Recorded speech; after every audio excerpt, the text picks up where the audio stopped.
जोशी जी हैं, वो इस कार्यक्रम की, इनके नगर में कार्यक्रम हो रहा है, एक कार्यक्रम की अध्यक्षता कर रहे हैं, फिर भी उनका भी मैं हृदय से स्वागत अभिवादन करता हूं। सामने बैठे हुए सभी कार्यकर्ता भारतीय जनता पार्टी के विचारधारा से प्रेरित होकर जो अहिल्याबाई होलकर के 300वीं जयंती पे आए हुए हैं, हमारे स्थानों पे एक कार्यक्रम के माध्यम से एक जागरूकता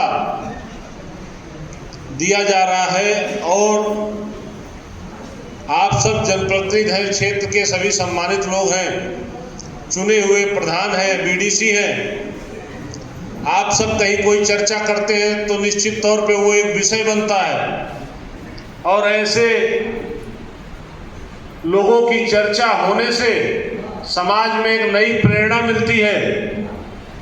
प्रेरणा के रूप में अहिल्याबाई होलकर के इतिहास को जब पढ़ा जाएगा, यहाँ हमारी बहुत माताएं बहनें बैठी हुई हैं, अहिल्याबाई होलकर का इतिहास एक गौरवशाली इतिहास के रूप में जाना जाता है।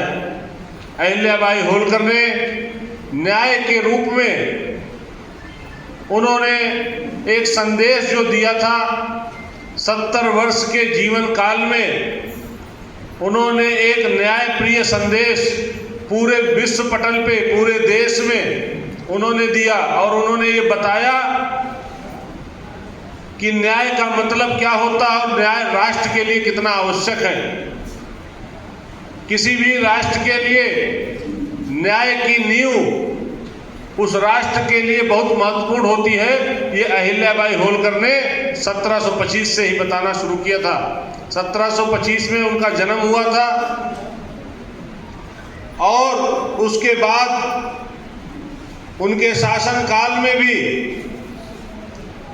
कई ऐसी चीजें हुए, जैसे पियाऊ, आज हम लोग वाटर कूलर और ये सारी व्यवस्थाएं जो जानते हैं, इसकी शुरुआत अहिल्याबाई होलकर ने ही की थी पियाऊ के रूप में।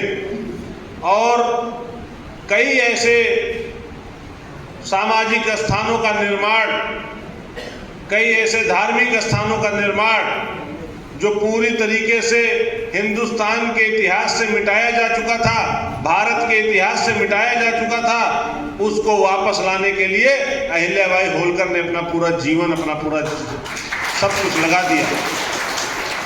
ऐसे गौरवशाली इतिहास को जानने से आने वाली पीढ़ियों में भी एक प्रेरणा की स्रोत मिलती है। जिस तरीके से अहिल्याबाई होलकर ने 17वीं 18वीं सदी में अपने परिचय को दिखाया, इस देश की बेटी किस तरीके से देश के लिए एक न्याय की भूमिका निभा सकती है, ये बताया। उसी प्रकार से अभी हम लोगों ने सुना होगा एक सिंदूर जो अभी एक पाकिस्तान की छाती पे चढ़ करके मारा गया, वहां भी देश की 2 बेटियों ने जाकर के भारत का सम्मान बढ़ाया है।